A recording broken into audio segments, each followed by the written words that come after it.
These days, fewer Canadians are voting and even fewer are joining political parties. And the younger they are, they're even less inclined to vote. If political parties are the blood vessels of parliamentary democracy, pumping ideas between citizens and the government, are we right to view those arteries as now dangerously clogged? To help us diagnose the condition of our political parties, we welcome Sylvia Bashevkin, political scientist at the University of Toronto, John Duffy, founder of the government relations firm Strategy Corp, Doug Saunders, international affairs columnist at the Globe and Mail, and Omar Aziz, writer and journalist, recently Commonwealth Scholar at Cambridge University. And it's good to have all four of you around our table tonight.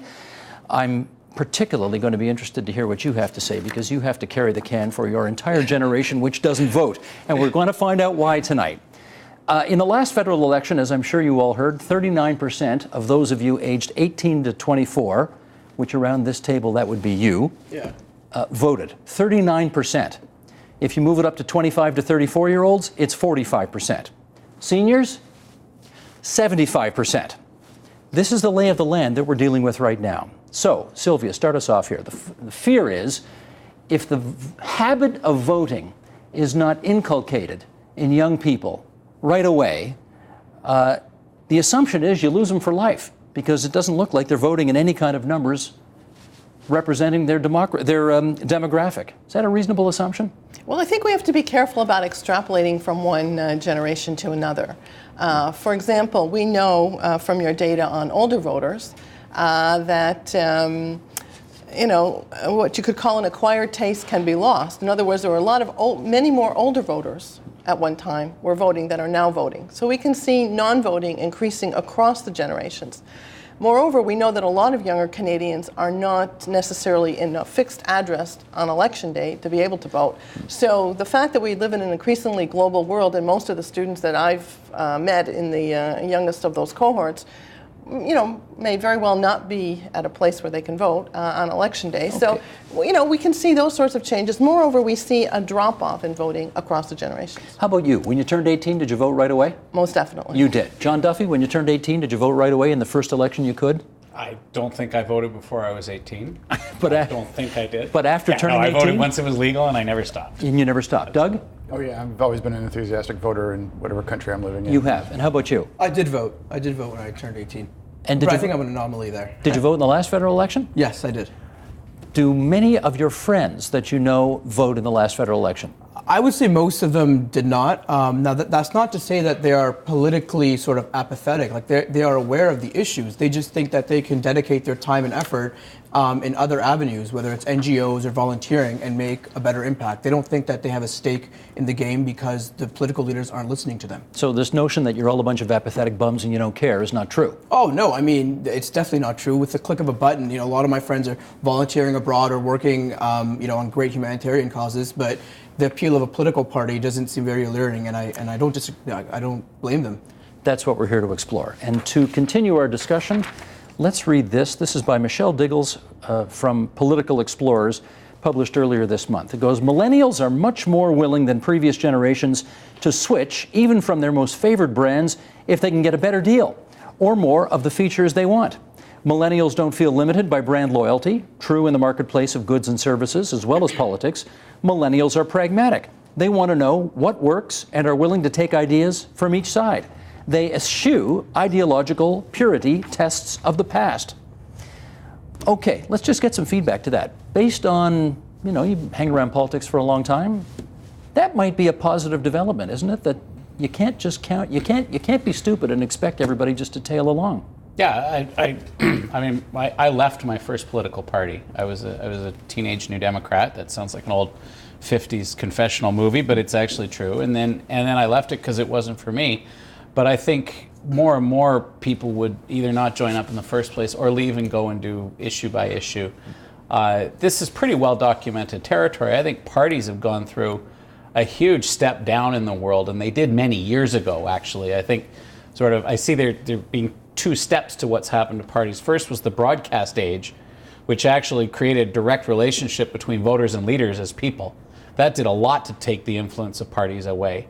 And then there's another step change underway now, which is the transition from the broadcast age to the digital age, which is actually allowing lots of new channels for issues to come on to the public agenda in a kind of explosive way. So it's important to separate which area of change we're talking about, which change that had which effect, into, I'd posit 2 categories, but a real political scientist would probably say there are 6 or 7. But I think that's the drift of where we're going, a series of step changes. Half a century, though, I think, Doug, half a century ago, you tended to vote how your parents voted and your grandparents voted. Maybe the millennials have got it right. That kind of brand loyalty doesn't make sense anymore. I think these declining numbers we're seeing are a symptom of a more positive development.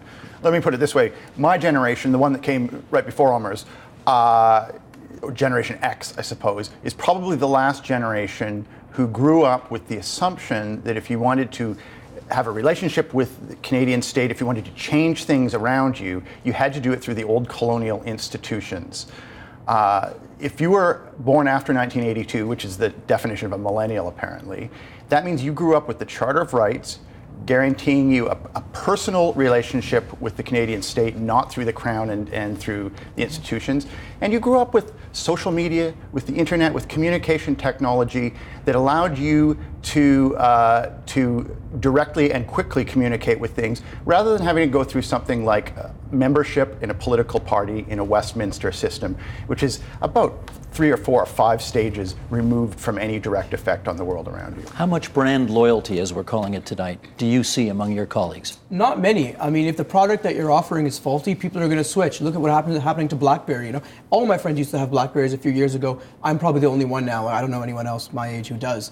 But I think that what's happening to young people now in the politics is really a symptom of a wider trend caused by globalization and the internet. Right now, the Globe and Mail and the New York Times have to compete with independent bloggers and BuzzFeed and Business Insider. Right? It's very easy to substitute one good for another one. And what the internet's doing to our society in a way that, when we create these social bonds online, we create very individualized technological silos in a way where you can sit in front of a computer all day and learn, create social bonds on Facebook or Twitter or LinkedIn, but they aren't the, actual social relationships with empathy and, social construction the way that in person that you can do. Sylvia, you teach political science to millennials, so we know that they're interested in politics or they wouldn't be taking your class. But how about brand loyalty? Do you see much of that? Well, I don't think we've seen a strong sense of party affiliation or party identification among Canadian undergraduates for generations. Generations, plural. Because if we go back, if we look at the first Canadian election studies, which were done in the 1960s, party identification in the sense of a visceral, sort of in your gut tie with a political party was much weaker here, even than in the US at the beginnings of research in the 1960s. So we've always had a much higher level of what we call volatility, where voters shift from election to election. Else we would have never had the major landslides that we've had in recent decades. So at one level, we've never had that degree of loyalty that we've seen, for example, in the US historically. I also think the power of leader images is very significant in the sense that in a country with many different, we could argue, cultural origins, French, English, Aboriginal, and large immigrant communities in our major cities, we haven't had the same sense of uniformity that we've seen in that US model, which is often the way we interpret our political system. So I think our students, since, in my experiences, really since the mid-1980s, have not been that identified with Canadian political parties, but they have been identified with Canadian issues and global issues. And to go back to Doug's point, I think that free trade, the coming into effect of Canada-US free trade in 1989, gave our students a much larger sense of the world, of this country in a larger liberalizing economy. And therefore? And therefore, much of their push has been in the global direction. That's why we see so many important NGOs, I think, led by Canadians on the global level. That's why we saw, for example, some of the major evidence about, let's say, genocide in Rwanda came through the eyes of Canadians who are with Doctors Without Borders there. So I think we've had a lot of influence on issues, but I'm not sure that our parties have themselves been the filters for that. But I do think our parties are quite flexible. I mean, they have been trying to draw in people with experiences elsewhere. Well, the Liberal Party is a good example of that. They're going from you have to be a member to play to you can just be a supporter to play. Absolutely. I mean, 2 years ago, the Liberal Party, under then interim leader Bob Rae, set out in a very deliberate experiment to see if it could change its institutional model to be a bit more adaptive to contemporary reality, particularly among younger voters. How'd that go? So far, it's gone pretty well. I mean, there were over 100,000 people that participated in the leadership. That's well above the norms of party actual membership. It approaches old numbers that came from sort of heavy organizational periods around leadership changes back in previous decades. And it's certainly changed the look and the feel of the party. I mean, at the Liberal Convention in Montreal, you had a really different feel to it. I think all of the parties are in various ways in Canada engaged in all this. It's off of a technological frame that has been developed in US campaigning around digital engagement and encouraging that. I'm not sure it's really all that unhealthy.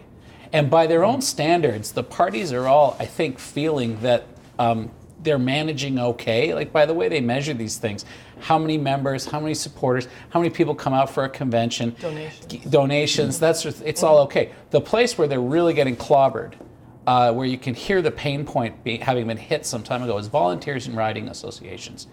Getting people to actually volunteer to knock on doors in campaigns is harder than it's been ever, and it gets worse every election. And it doesn't help when central leaders in Ottawa are overriding riding associations, as was done in Rosedale for the Liberals, and as is being done with the Conservatives in Oakville. I have to say, that's the decline of that can only be a positive development. I mean, I do think that the power of riding associations, the power of card-carrying party members to overturn things during a party's term in government is often antithetical to democracy. I mean, as the leader of a political party who then becomes prime minister, you've got to decide whether you are going to listen to the fake democracy within your political party or the real democracy of the millions more voters out there. And I would say a good prime minister, good political leader, is somebody who betrays his or her party upon being elected. You want to serve the electorate, not your party. Riding associations can really overthrow that.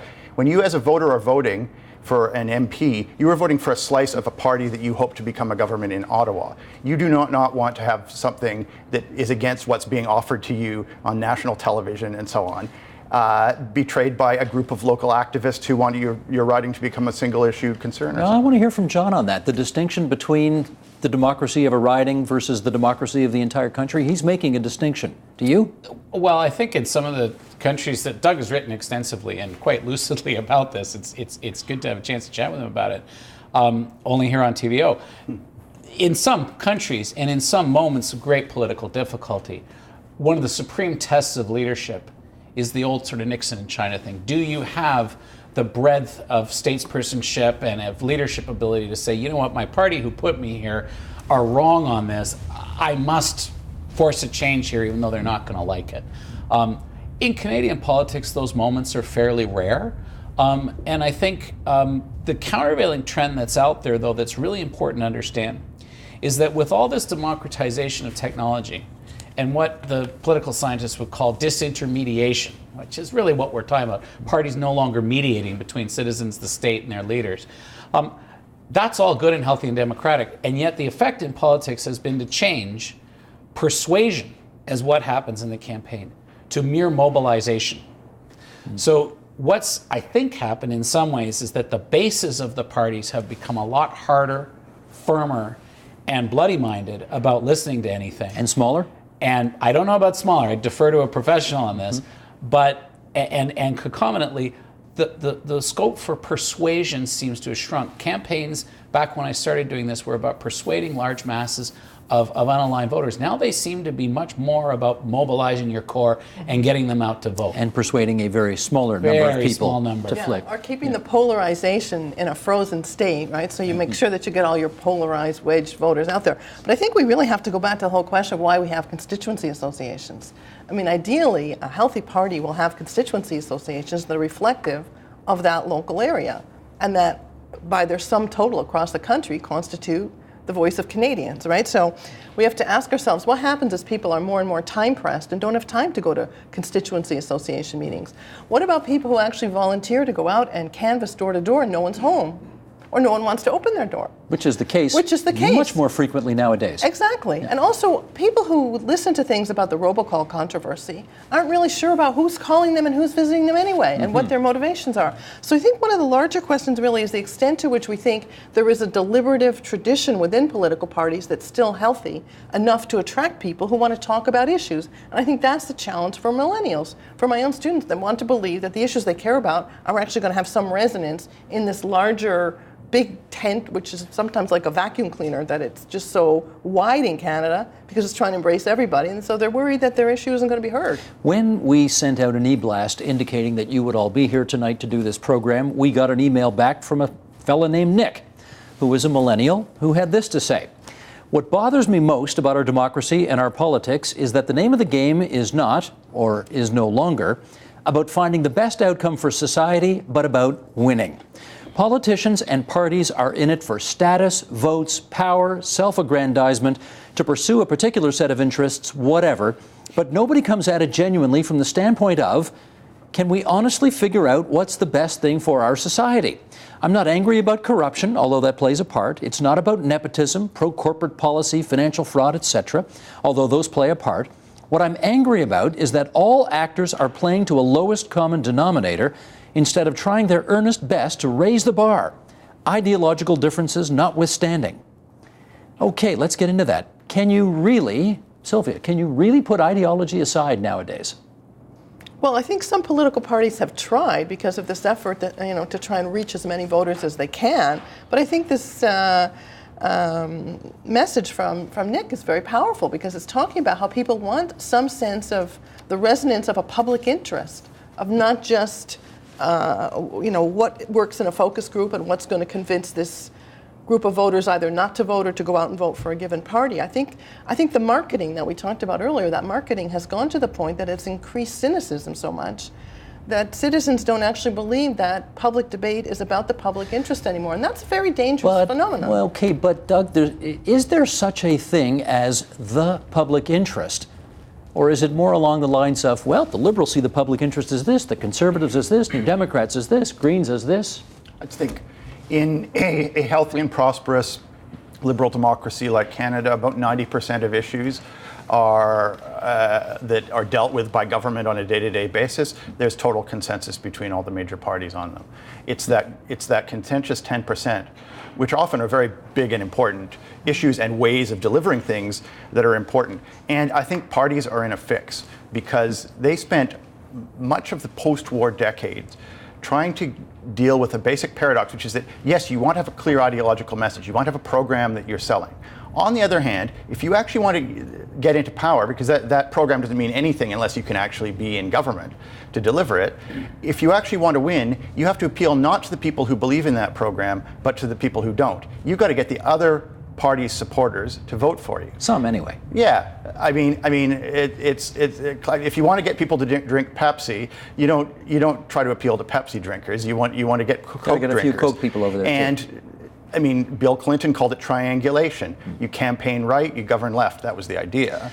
Okay, but if 90%, and John, maybe you disagree with the premise here, but if the Conservative Party today is not the Conservative Party Stephen Harper wanted to build X number of years ago. The New Democratic Party of Canada today is certainly not Tommy Douglas's NDP.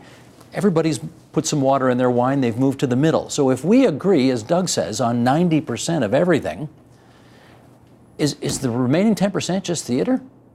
Well, that's a complex question. Let me take it at two layers real quick. I think the peace that the Harper government has made with the realities of Canadian politics, some of it takes the form of dropping the social conservative agenda, which has been quietly dropped. The other part is that actually they have made the country more conservative, but by removing things quietly without drawing attention to them. So you do have under Harper a smaller Ottawa in the Federation and a smaller Ottawa in the economy. Those are the core conservative agendas. They have succeeded at driving that. Now, do they challenge the fundamental precepts of Western liberal capitalism and democracy? No, they don't. There is total consensus on that and a growing worldwide consensus that this is sort of how we're going to try to govern ourselves. Exactly, and still have Medicare. So you can say, despite the variation of the Harper government, that there is that kind of convergence. I think we're actually at a funny moment.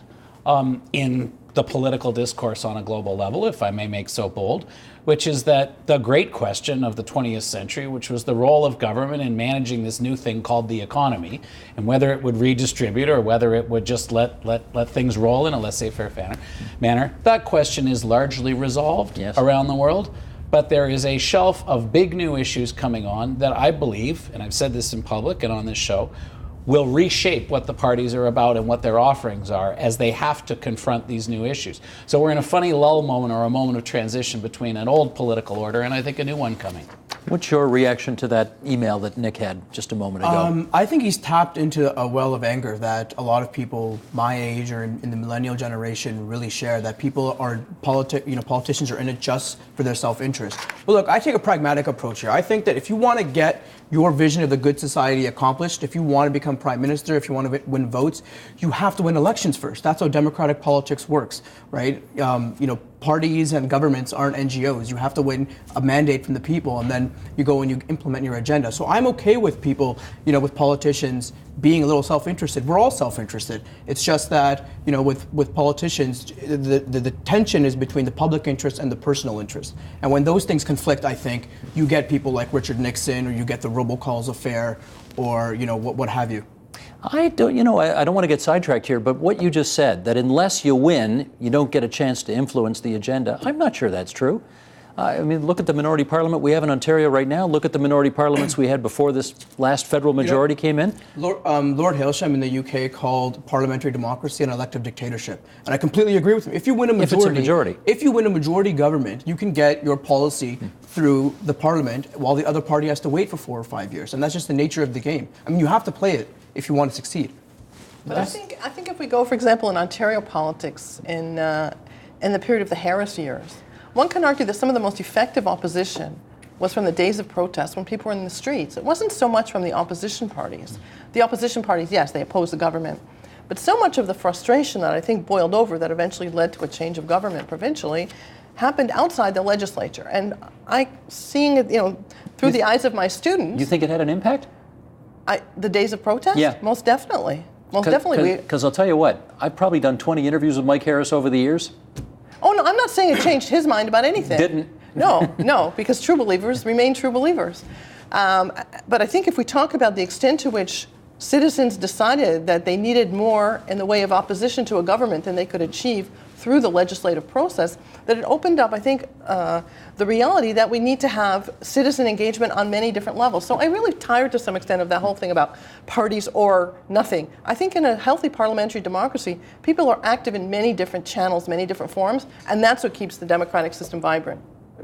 I think you're onto something when you talk about what's worked in Ontario with multi-parties governing together a lot. It's a rare thing in the Canadian system.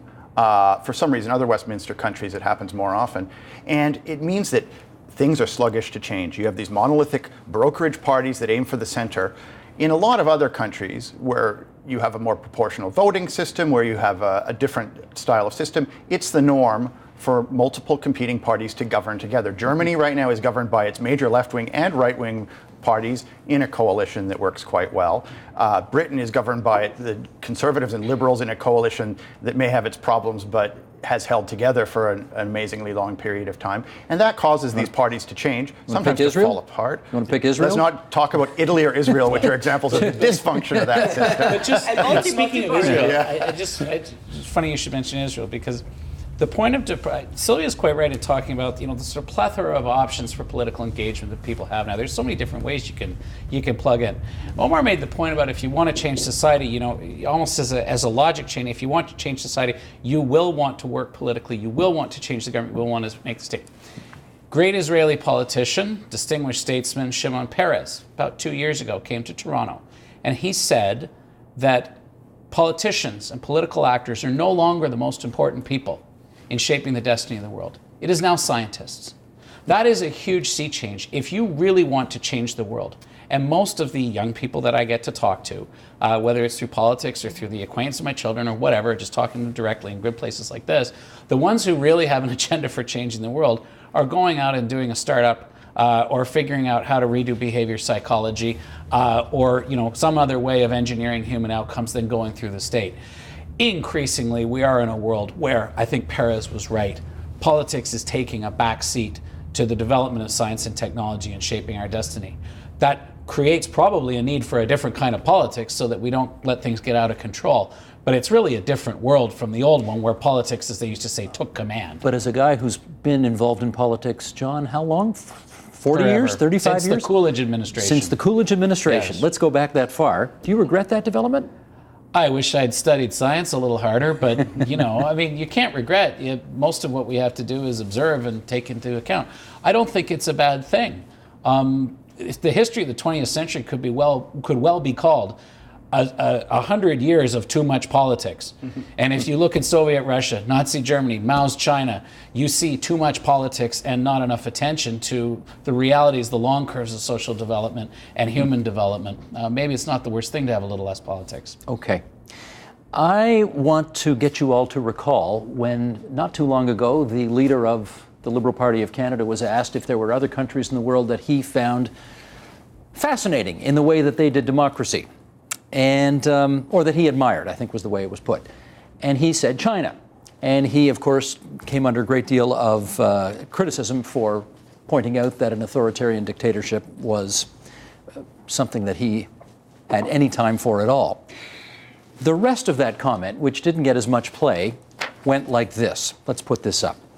Justin Trudeau went on to say, I think there's something to be said right here in Canada for the way our territories are run. Nunavut, Northwest Territories, and the Yukon are done without political parties. It's around consensus and are much more like municipal government. And I think there's a lot to be said for people pulling together to try to solve issues rather than to score points off each other. And I think we need a little more of that. Omer, how does that sound to you? I think it sounds great. I mean, I think that the old model of political parties just disagreeing and throwing mud at each other, which is what increasingly defines politics in Ottawa. I think that that's what turns a lot of young people off. They want people with ideas, and for them, being engaged in politics does not mean being engaged in political parties, right? It could mean leading a protest or being involved in social media petitions, a whole plethora of mechanisms to influence change. We seem to have a vicious circle here, though, Doug. We've got a situation where, in order to get that true believing core to stick with you, who are going to lick the envelopes and go out and knock on doors and give money to the party, you've got to be increasingly red meat partisan. But that red meat partisanship is turning off his generation. Yeah, and I don't think you need to do what Justin Trudeau has done and rhetorically go all the way to an authoritarian country to find an alternative. I think there's a reason to be disillusioned in the current system, in that even if you are activist, even if you vote loyally, often the outcomes have nothing to do with your votes. In Canada, for the last 20 years or more, about 60% of all Canadians in every single national election have voted for a social democratic or liberal party, which sometimes has and sometimes hasn't resulted in that outcome in Parliament. Partly because those social democratic and liberal voices are divided between three parties, partly Liberals, because NDP, and Green. And yes, exactly. And Liberals, NDP, and the Bloc too. Well, the Bloc are increasingly not a liberal or social democratic party, but let's not go there. Okay. And I think some of the discrepancies in our voting system are becoming a little painfully obvious to people. You have a generation who grew up without the sort of national popular vote reflecting itself in the national government. Can I say one thing? Please. Stephen Harper became leader of the Conservative Party by winning 69% of the convention vote. He won a majority in 2011 by winning 39% of the vote. That disconnect right there, that you can become prime minister of the country and not even win a majority of the vote, I think that reflects a fundamental disconnect between the citizen and the state. We should be changing our electoral system. Wait a sec. For 150 years, we've been picking our parliaments the same way. Yeah. And you get to be prime minister the same way every time, commanding the confidence of the House. So he hasn't done anything differently than any of the 21 who've had the job before him. I think, so suddenly young people are disillusioned with the way it works? I think that when you look at the menu of competing options, it becomes very easy to turn off the TV or whatever. But I think that the first past the post system should be up for debate. Changing that system.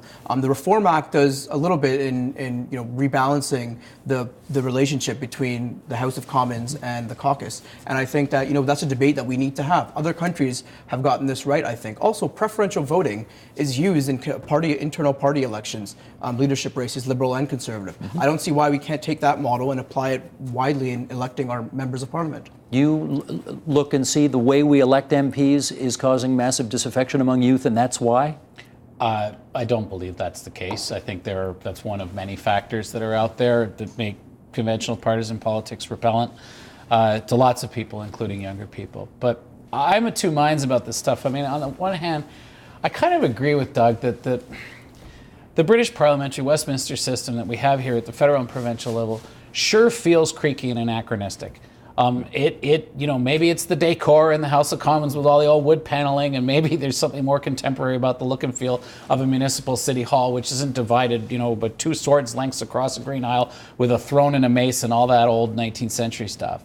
But on the other hand, it kind of holds together. And when I look at, and it's the partisanship that makes it hold together, when I look at the system that is probably the more receptive in North America to new citizen politics, internet digital engagement, exciting new techniques in fundraising and citizen involvement, I look at the U.S. Congress, which is a completely broken, once great legislative body utterly that dysfunctional. Every American from one end of the spectrum to another agrees is just completely falling flat on its face and can't make a decision anymore to save its life.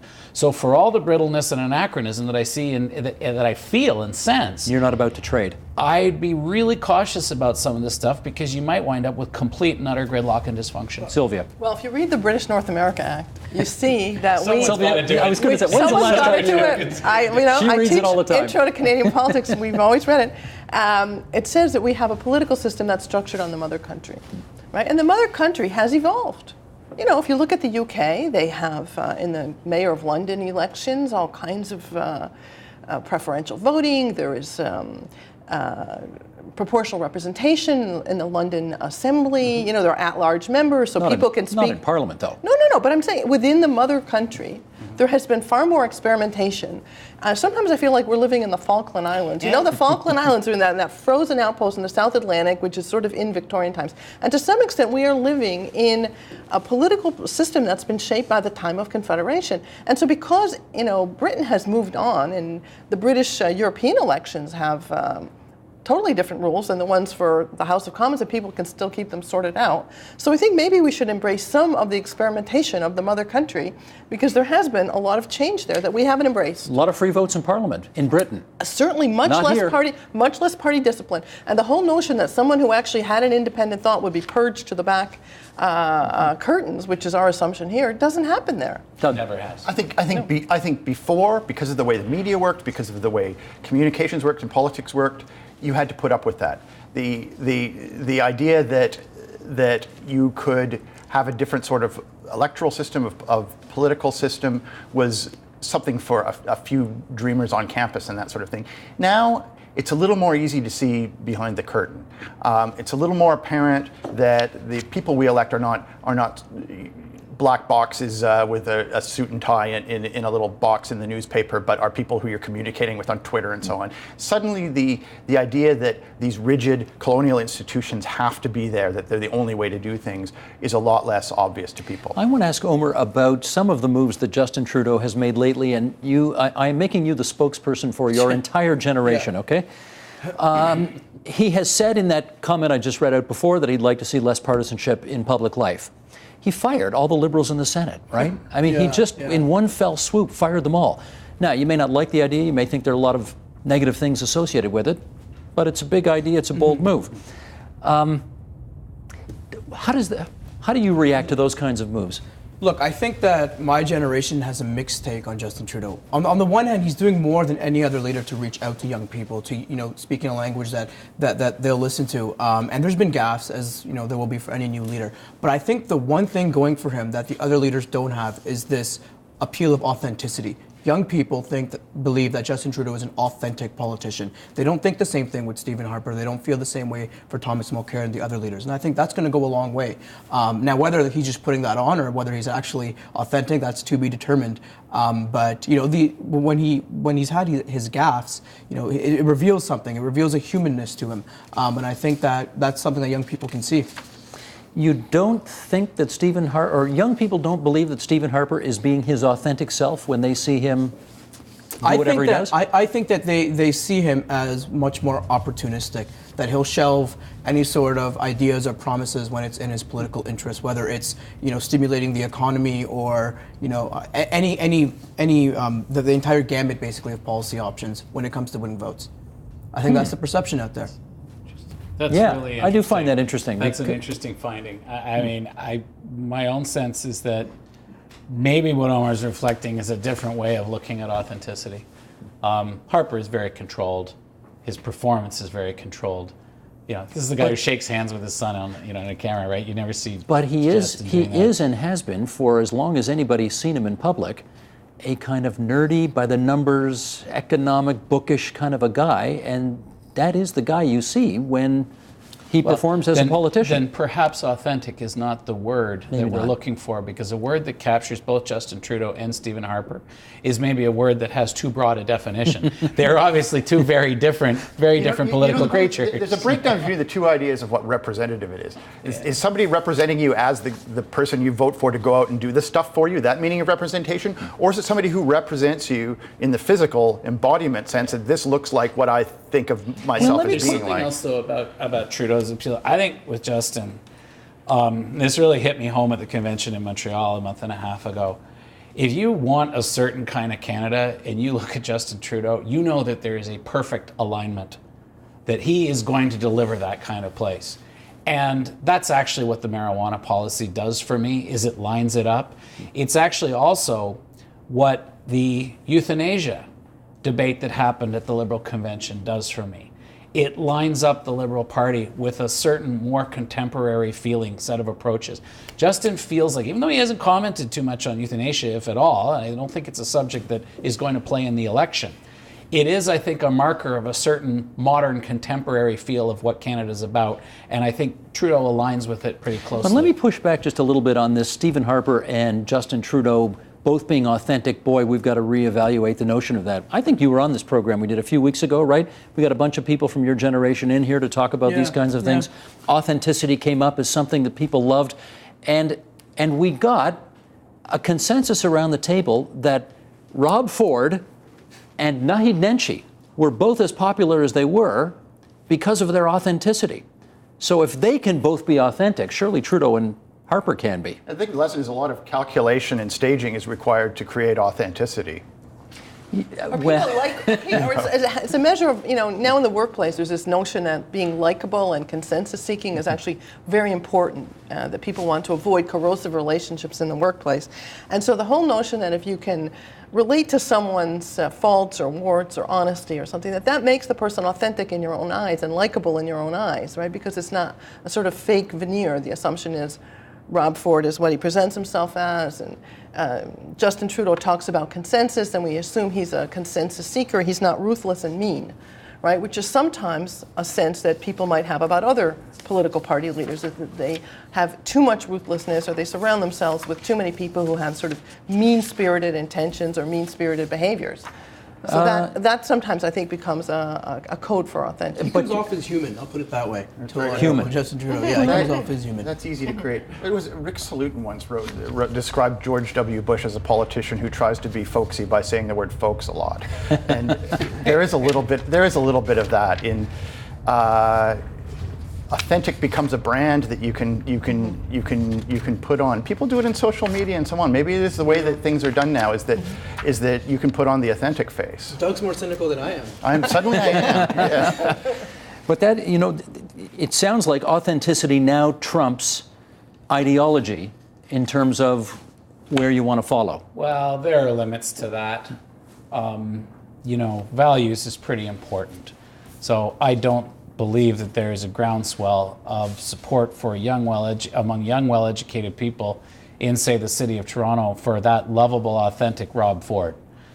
His values and what he stands for, leaving aside his criminality and his substance abuse, alleged criminality and substance abuse, make him a turnoff for a lot of people. So there are limits to what you can get by being authentic. I think, a young conservative voter will say that Justin Trudeau seems like a pretty real guy, but I'm not voting for him. So, stripes and viewpoints and values and what we used to call ideologies when they were all formally expressed in long books, there's still a place for a lot of those. And I think in the world we're heading into, I think there's going to be more of a place for them, because I believe that this political discourse that we've got that admits of a rough consensus about the role of government is just, as I said earlier, it's breaking up, is going to break up around issues like euthanasia and marijuana and how you feel about technology and how you feel about the environment. The consensus is fragile and not going to last for very long, and authenticity will matter for somewhat less as we get down to some big tough issues.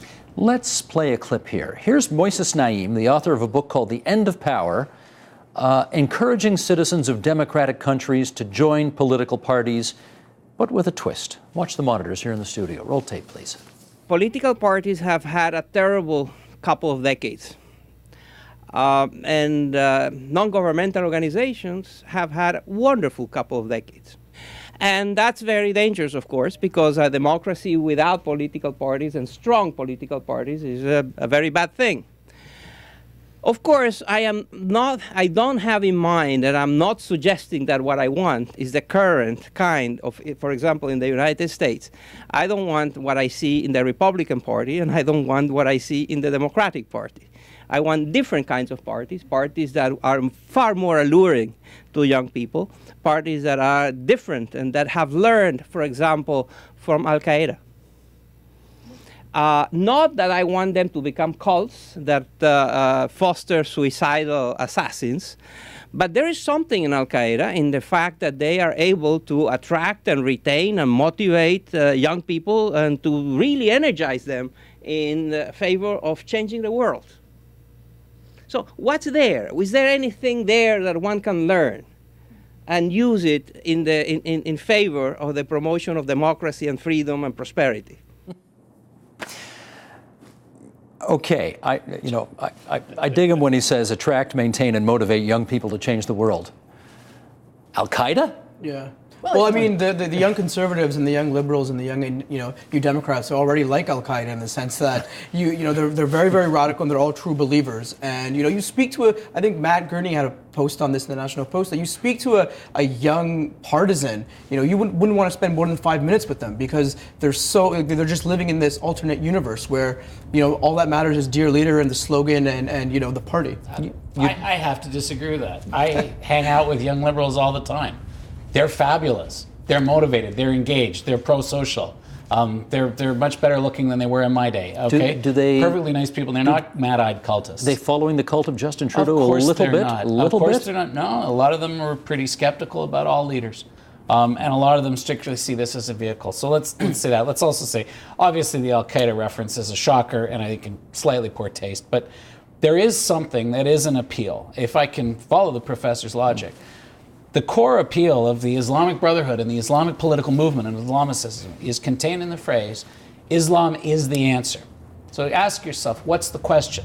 The question is the onset of the modern world.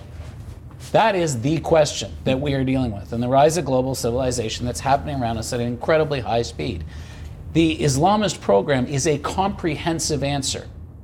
It's a wrong one in my view, but it is a comprehensive answer, the way that Marxism was a comprehensive answer, and also wrong to the first two waves of industrialization 150 years ago. There is a huge hole in the market of political discourse for a big answer that addresses what's going on. I believe the Green Movement, some of it has an answer and is working on it. Other parts of it have a terrible answer, which is anti-technology. Let's not do anything. Let's all go back and live on farms. I think big comprehensive answer politics are going to have to start coming forward. We're seeing an embryonic development of some of that in the income inequality discourse and the anti-1% Occupy movement. There's been all this consensus that we talked about creates a gap, and it's going to get filled over time as the issues obtrude. I think there will be a move away from the old homogenous brokerage parties. I don't really think that these big answer parties are necessarily going to be what's going to emerge. What we used to call a totalizing ideology of fascism or communism or single issue environmentalism, single issue identity politics. Those sort of totalizing approaches they've actually not worked out too well. I mean, I was just pointing out that they don't work in a society where you have more people with formal education. I mean, the whole idea of deferring to leaders is so unthinkable in a highly educated society. I mean, I think if we look at political parties that have been successful, it's the ones that have reached out. For example, if you look at the 2012 U.S. presidential elections, we saw, in the Obama campaign, a kind of social liberalism, willingness to go out and try and inspire people, as he did in 2008. And then the problem of just sticking with the sort of core believers in the Romney campaign, which ultimately has not helped the U.S. Republicans terribly much, because they've been very pure, but not terribly successful electorally. And one can argue that has, probably led many parties of the right and the left in many countries in the world to think about the limits of remaining so pure that they're powerless. And John wants to push back. The last thing I want to see happen is a kind of enviro-Stalinism or a kind of totalizing ideology. At the same time, I do believe that we've got a totalizing ideology which has done very well for the past period of time, and that's been market conservatism.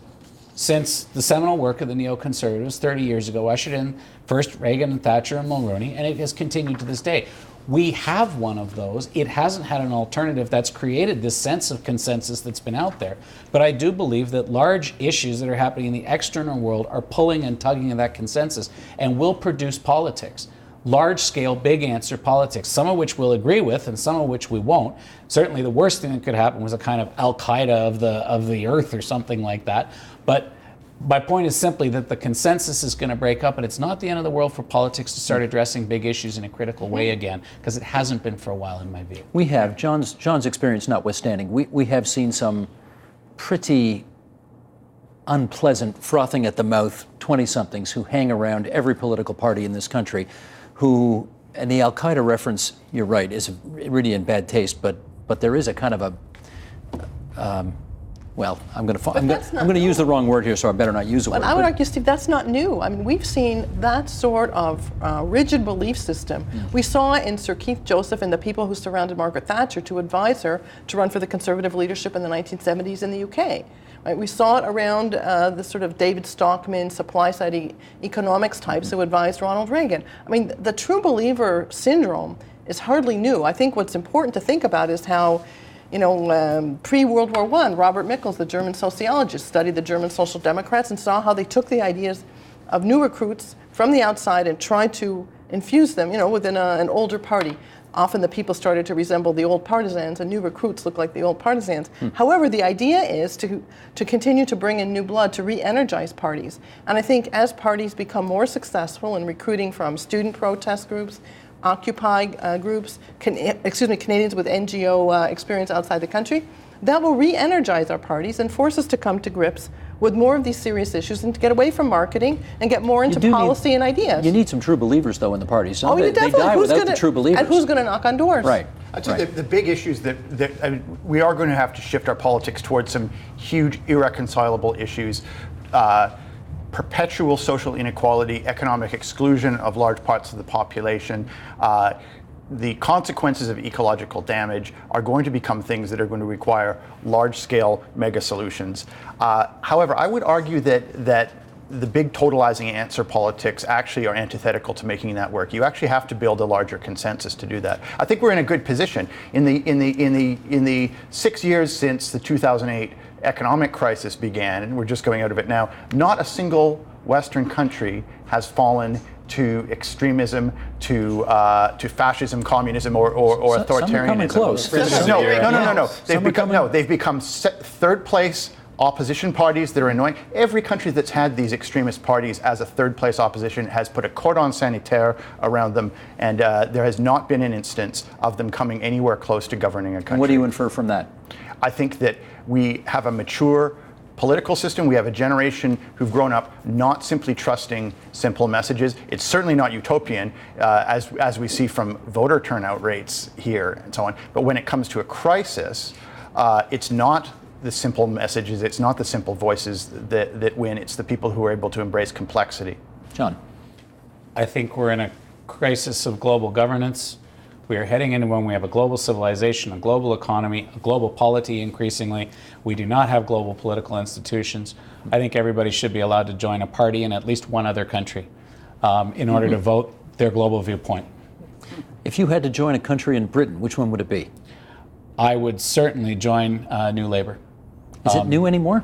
It is, because they got rid of the old constituency organizations and did exactly what Doug suggested should happen, and they made themselves a modern contemporary party that I could support. Use constituency associations. The British model is for the party to appoint the MP.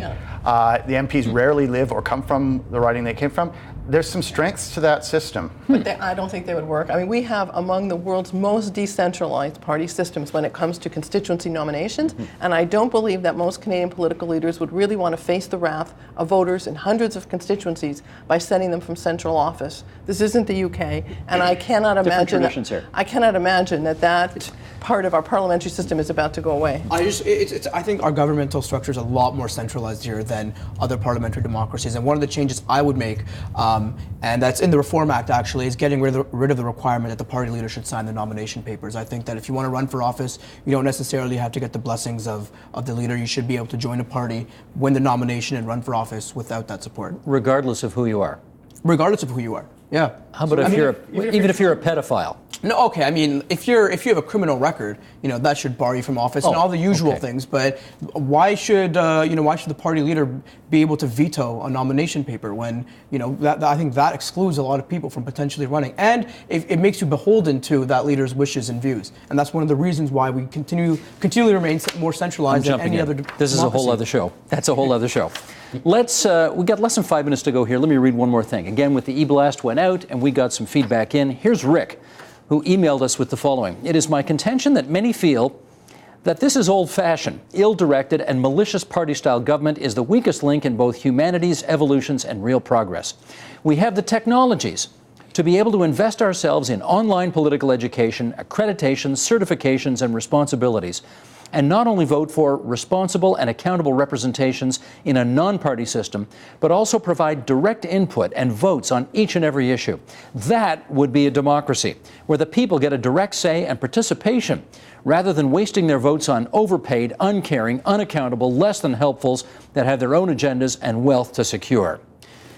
Do you think technology is the future on this? I do. I mean, that's how to get young people back? I think so. I mean, look, Obama was able to do it in 2008, and a study there, showed that the youth vote was decisive in his winning of the election. Now, over here, we've been unsuccessful with Kathleen Wynne trying to do an AMA on Reddit, which was widely considered a failure. But young people are on social media, right? We respond to petitions on Facebook, and political leaders will listen to that. But they just have to get better at using those vehicles. John? There's a lot of room for that. It's important to have more of that.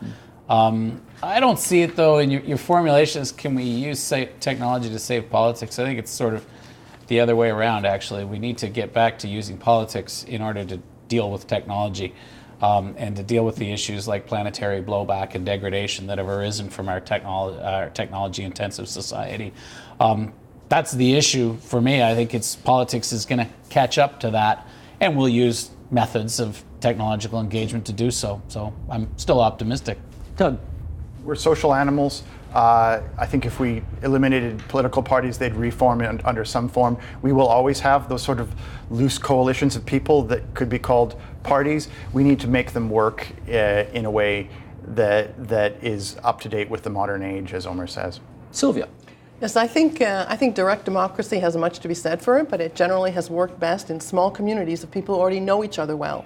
In small towns where people have town meetings and they know their neighbors and they know the issues that concern them and they know their experiences. They're not living in a socioeconomic stratum that's very, very different perhaps than everyone around them.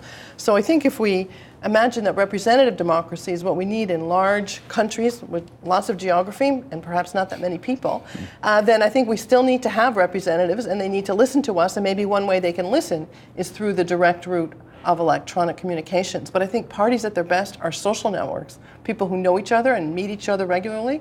And I don't think we can get away from that. I think that human side, the contiguity that comes from working in a party, can't be replaced by people just participating in electronic referenda. I'm going to give the Gen Y guy the last word on this, our last 20 seconds here. Why don't we just force you to vote? It's the law, you have to vote. Would you come out then? I mean, I guess I'd have to, right? It works in Australia, I guess. I don't think that it should. I don't think that you should be forcing people to vote. I think ultimately it should be a choice. And I think that, you know, if politicians, if you give us a better menu to select from, we'll end up coming to the restaurant and making a better choice than we are right now. Nice metaphor. Thanks. You get the last word, Omar. That's Omar Aziz, writer, journalist, recently Commonwealth Scholar at Cambridge University, alongside John Duffy, the principal for Strategy Corp, longtime Liberal.